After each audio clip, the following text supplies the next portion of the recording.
Livro de Neemias, capítulos 9 e 10.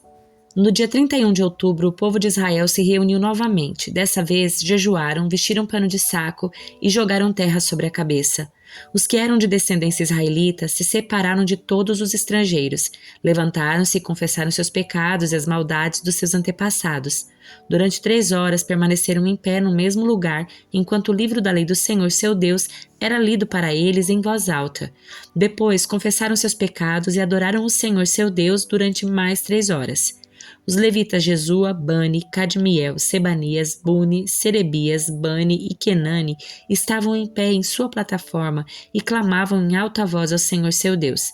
Então os levitas Jesua, Cadmiel, Bani, Asabneias, Serebias, Odias, Sebanias e Petaías disseram ao povo: Levantem-se e louve o Senhor seu Deus, que vive desde sempre e para sempre. Em seguida oraram: Louvado seja teu nome glorioso, exaltado seja acima de toda a bênção e todo louvor. Somente tu és o Senhor.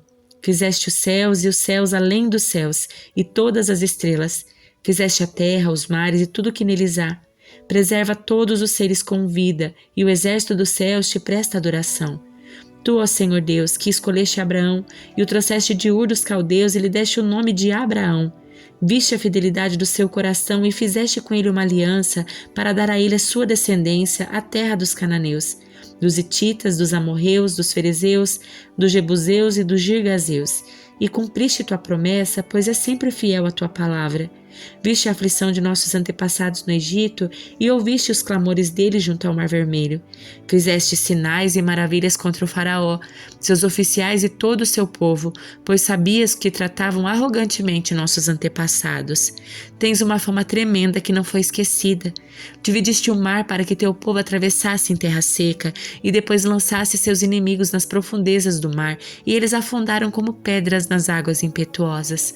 Conduziste os nossos antepassados como uma coluna de nuvem durante o dia e uma coluna de fogo durante a noite, para que encontrassem o caminho por onde deviam ir. Desceste do monte Sinai e falaste com eles do céu. Deste estatutos justos, leis verdadeiras e decretos e mandamentos bons. Tu os instruíste a respeito do teu sábado santo. Ordenaste por meio do teu servo Moisés que obedecessem os teus mandamentos, decretos e leis. Providenciaste-lhes pão do céu quando tiveram fome e água da rocha quando tiveram sede. Ordenaste que fossem e tomassem posse da terra que juraste lhes dar. Nossos antepassados, porém, eram orgulhosos e teimosos e não deram atenção a teus mandamentos. Não quiseram obedecer e não se lembraram dos milagres que havias realizado em favor deles. Em vez disso, rebelaram-se e nomearam um líder para levá-los de volta à escravidão no Egito. Mas tu és Deus de perdão, misericordioso e compassivo. Lento para se irar e cheio de amor, não os abandonaste. Mesmo quando fizeram um ídolo em forma de bezerro e disseram: Este é seu Deus e que os tirou do Egito, sim, cometeram blasfêmias terríveis, mas em tua grande misericórdia não os abandonaste para morrer no deserto. A coluna de nuvem continuava a conduzi-los durante o dia e a coluna de fogo lhes mostrava o caminho durante a noite. Enviaste teu bom espírito para instruí-los e não deixaste de lhes dar maná do céu para se alimentarem, nem água para matarem a sede. Tu os sustentaste no deserto durante 40 anos e nada lhes faltou. Suas roupas não se desgastaram, nem seus pés ficaram inchados. Depois entregaste reinos e nações a nossos antepassados e distribuíste teu povo por todos os cantos da terra. Eles tomaram posse da terra de Seom, rei de Hesbom, e da terra de Og, rei de Bazã. Tornaste seus descendentes tão numerosos como as estrelas do céu e os trouxestes para a terra que havias prometido a seus antepassados. Eles entraram e tomaram posse da terra. Tu derrotaste as nações inteiras diante deles e entregaste nas mãos do teu povo os cananeus que habitavam na terra. Teu povo fez o que quis com essas nações e seus reis. Nossos antepassados conquistaram cidades fortificadas e terras férteis. Apossaram-se de casas cheias de coisas boas, com cisternas já escavadas, com vinhedos, olivais e muitas árvores frutíferas. Comeram até se fartar, engordaram e desfrutaram de tuas muitas bênçãos. Apesar de tudo isso, foram desobedientes e se rebelaram contra ti. Deram as costas para a tua lei, mataram os profetas que enviastes para diverti-los e voltarem para ti e cometeram blasfêmias terríveis. Por isso, tu os entregastes nas mãos dos seus inimigos que os fizeram sofrer. Nos momentos de angústia, porém, clamaram a ti e tu os ouvistes dos céus. Em tua grande misericórdia, enviaste libertadores que os livraram dos seus inimigos. Mas assim que teu povo tinha descanso, voltava a praticar o mal diante de ti. Portanto, permitistes que os seus inimigos os dominassem, e, no entanto, quando teu povo voltava para ti e te pedia socorro, tu os ouvias novamente. Em tua misericórdia, tu os resgatastes. Muitas vezes, tu os advertistes a voltarem para a tua lei, mas eles se tornaram orgulhosos e desobedeceram os teus mandamentos. Não cumpriram teus estatutos que dão vida a quem lhes obedece. Em rebeldia deram as costas para ti e teimosamente não quiseram te ouvir. Por muitos anos fostes pacientes com eles. Enviaste teu Espírito que os advertiu por meio dos profetas. Ainda assim eles se recusaram a ouvir. Por isso, mais uma vez, permitistes que os povos da terra os dominassem. Em tua grande misericórdia, porém, não os destruíste completamente, nem os abandonaste para sempre. Que Deus bondoso e compassivo tu és. Agora, nosso Deus, o grande, poderoso e temível Deus, que guardas tua aliança de amor leal, não permitas que te pareçam insignificantes todas as dificuldades que enfrentamos. Grande aflição veio sobre nós e sobre nossos reis, líderes, sacerdotes, profetas e antepassados, sobre todo o teu povo, desde os dias em que os reis da Síria triunfaram sobre nós até hoje. Foste justo todas as vezes que nos castigaste. Agimos perversamente e nos deste apenas o que merecíamos. Nossos reis, líderes, sacerdotes e antepassados não obedeceram à tua lei, nem deram ouvidos às advertências e em teus mandamentos e preceitos. Mesmo quando tinham seu próprio reino, não te serviam, apesar de teres derramado tua bondade sobre eles. Deste-lhes uma terra ampla e fértil, mas eles não quiseram servir-te nem abandonar sua perversidade. Por isso, hoje somos escravos na terra de fartura que deste a nossos antepassados para que desfrutássemos dela. Somos escravos aqui nesta boa terra. A grande produção desta terra se acumula nas mãos dos reis que puseste sobre nós por causa dos nossos pecados. Eles têm poder sobre nós e sobre nossos rebanhos. Nós lhes servimos como eles querem e estamos em grande angústia. O povo respondeu: em vista disso tudo, fazemos uma aliança solene e a registramos por escrito. Nesse documento selado estão os nomes dos nossos líderes, levitas e sacerdotes. Os que assinaram e selaram o documento foram o governador Neemias, filho de Acalias e Zedequias, os sacerdotes Seraías, Azarias, Jeremias, Pazur, Amarias, Malquias, Atos, Sebanias, Maluque, Arim, Meremote, Obadias, Daniel, Gineton, Baruque, Mesulão, Abias, Miamim, Maazias, Bilgai e Semaías. Os levitas, Jesua, filho de Azanias, Binui dos descendentes de Anadade, Cadmiel, Sebanias, Odias, Quelita, Pelaías, Anã, Mica, Reobe, Azabias, Zacur, Serebias, Sebanias, Odias, Bani e Beninu.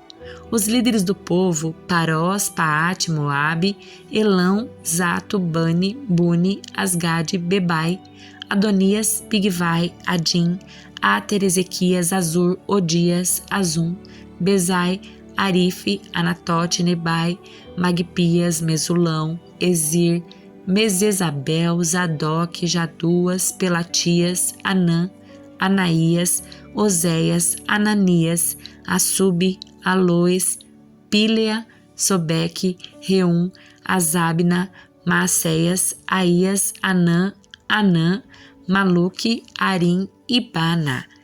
Então o restante do povo, os sacerdotes, os levitas, os guardas das portas, os cantores, os servidores do templo e todos que haviam se separado dos povos estrangeiros da terra, a fim de obedecer à lei de Deus na companhia de suas esposas, seus filhos, suas filhas e de todos que tinham idade para entender, uniu-se a seus líderes e assumiu um compromisso solene. Juraram que seriam amaldiçoados se não obedecessem à lei de Deus dada por seu servo Moisés, e prometeram obedecer atentamente a todos os mandamentos, estatutos e decretos do Senhor, nosso Senhor. Prometemos não permitir que nossas filhas se casem com os habitantes desta terra, nem permitir que as filhas deles se casem com nossos filhos. Também prometemos que se os habitantes dessa terra trouxerem mercadorias ou cereais para vender no sábado ou em qualquer outro dia santo, não compraremos deles. A cada 7 anos deixaremos a terra descansar e cancelaremos todas as dívidas. Além disso, prometemos obedecer aos mandamentos de pagar um imposto anual de 4 gramas de prata para o serviço do templo do nosso Deus. Esse imposto também será usado para providenciar os pães da presença, as ofertas regulares de cereais e os holocaustos, as ofertas para os sábados, para as celebrações da lua nova e para as festas anuais, as ofertas sagradas e as ofertas pelo pecado para fazer expiação por Israel. Será usado para tudo o que for necessário para o trabalho no templo do nosso Deus. Fizemos um sorteio a fim de definir uma escala anual regular para que as famílias dos sacerdotes, dos levitas e do povo tragam ao templo do nosso Deus a lenha para ser queimada no altar do Senhor, no nosso Deus, conforme prescrito na lei. Prometemos trazer anualmente ao templo do Senhor os primeiros frutos de todas as colheitas, tanto dos produtos da terra como das árvores frutíferas. Concordamos em entregar a Deus nossos filhos mais velhos e as primeiras crias de todos os rebanhos, tanto de bois quanto de ovelhas, conforme prescrito pela lei. Nós os apresentaremos aos sacerdotes que ministram no templo do nosso Deus. Armazenaremos os produtos da terra nos depósitos do templo do nosso Deus. Traremos o melhor da nossa farinha e das outras ofertas de cereal, o melhor dos nossos frutos, do nosso vinho novo e do nosso azeite. Prometemos ainda entregar aos levitas 1/10 de tudo que a terra produzir, pois são levitas que recolhem os dízimos em todas as cidades onde trabalhamos. Um sacerdote descendente de Arão acompanhará os levitas quando receberem esses dízimos. A 10ª parte de tudo que for recolhido como dízimo será entregue pelos levitas ao templo do nosso Deus e colocado nos depósitos. O povo e os levitas deverão trazer essas ofertas de cereal, de vinho novo e de azeite para os depósitos e colocá-las nos recipientes sagrados perto dos sacerdotes que ali estiverem ministrando, dos guardas das portas e dos cantores. Prometemos não descuidar do templo do nosso Deus. Isaías 14. O Senhor, porém, terá misericórdia dos descendentes de Jacó. Mais uma vez escolherá Israel para ser seu povo. Ele os trará de volta e os estabelecerá em sua própria terra. Gente de muitas nações virá, se juntará a eles ali e se reunirá ao povo de Israel. As nações do mundo ajudarão o povo de Israel a retornar, e aqueles que vierem morar na terra do Senhor os servirão. Os que conquistaram Israel serão conquistados, e Israel dominará seus opressores. Naquele dia, quando o Senhor der a seu povo descanso da tristeza, do medo e da terrível escravidão a que foram submetidos, vocês zombarão do rei da Babilônia e dirão: o homem poderoso foi destruído, acabou sua insolência, o Senhor esmagou seu poder perverso e derrubou seu reino de maldade. Você feriu o povo com incontáveis golpes de fúria, cheio de ira, dominou as nações com tirania implacável, mas por fim a terra descansa tranquila. Agora pode voltar a cantar. Até as árvores do bosque, o cipreste, os cedros do Líbano entoam esta alegre canção. Agora você foi derrubado, ninguém virá nos derrubar. O lugar dos mortos se empolga com a sua chegada. Líderes e reis mortos há muito tempo se levantam para vê-lo.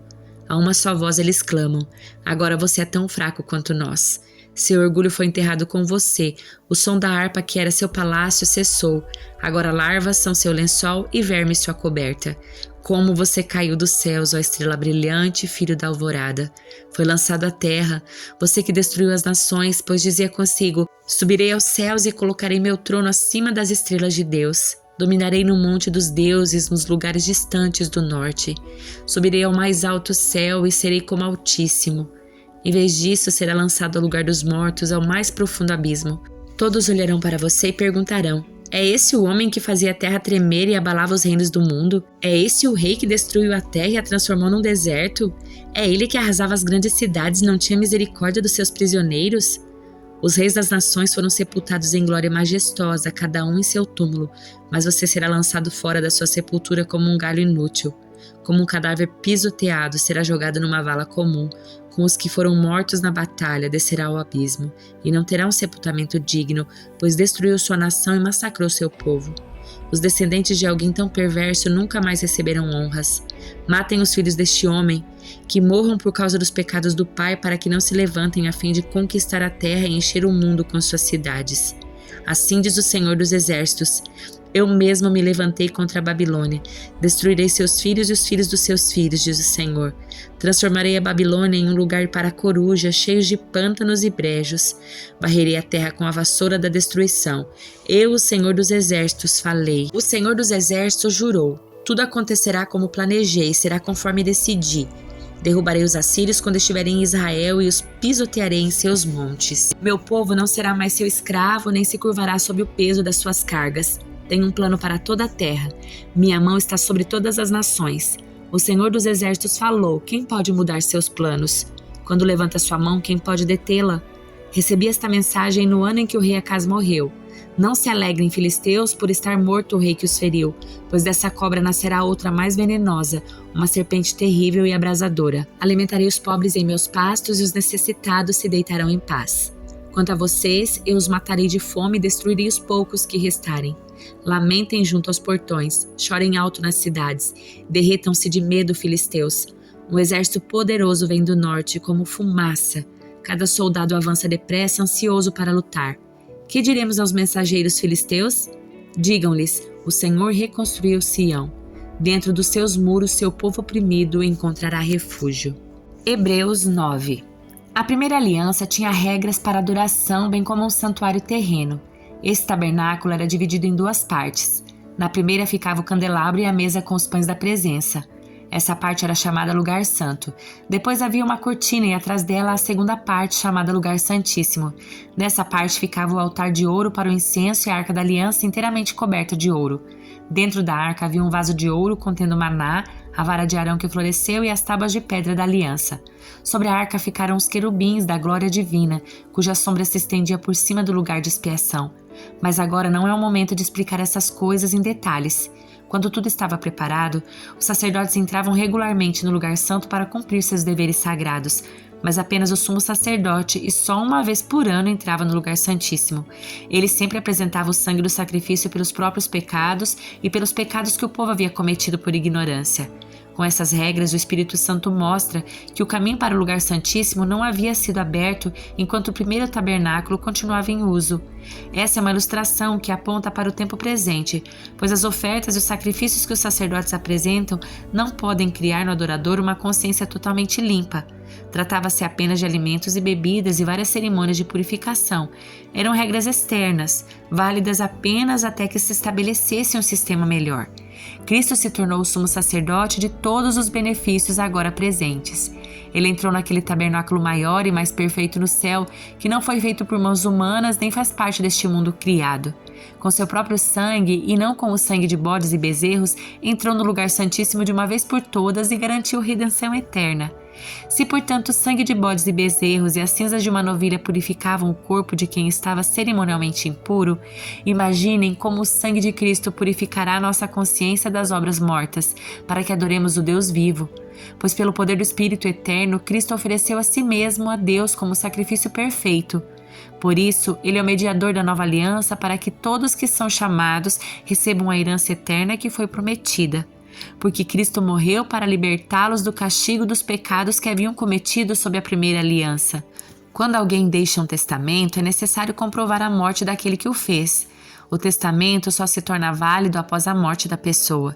Enquanto ele ainda estiver vivo, o testamento não entra em vigor. É por isso que até mesmo a primeira aliança foi sancionada com o sangue. Depois de ler todos os mandamentos da lei a todo o povo, Moisés pegou o sangue de novilhos e de bodes e também água e os aspergiu com ramos de sopo e lã vermelha sobre o livro da lei e sobre todo o povo. Em seguida disse: Este sangue confirma a aliança que Deus fez com vocês. Da mesma forma, aspergiu com sangue o tabernáculo e todos os utensílios usados nos serviços sagrados. De fato, segundo a lei, quase tudo era purificado com sangue, pois sem derramamento de sangue não há perdão. Assim, as representações das coisas no céu tiveram de ser purificadas com o sangue de animais. As verdadeiras coisas celestiais, porém, tiveram de ser purificadas com sacrifícios muito superiores, pois Cristo não entrou num santuário feito por mãos humanas, mera representação do santuário verdadeiro no céu. Ele entrou no próprio céu, a fim de agora se apresentar diante de Deus em nosso favor. E ele não entrou no céu para oferecer a si mesmo repetidamente, como sumo sacerdote aqui na terra, que todos os anos entra no lugar santíssimo com o sangue de um animal. Se fosse assim, ele precisaria ter morrido muitas vezes, desde o princípio do mundo até agora. Mas agora, no fim dos tempos, ele apareceu uma vez por todas para remover o pecado mediante sua própria morte em sacrifício. E assim como cada pessoa está destinada a morrer uma só vez e depois disso vem o julgamento, também Cristo foi oferecido como sacrifício uma só vez para tirar os pecados de muitos. Ele voltará não para tratar dos nossos pecados, mas para trazer salvação a todos que o aguardam com grande expectativa.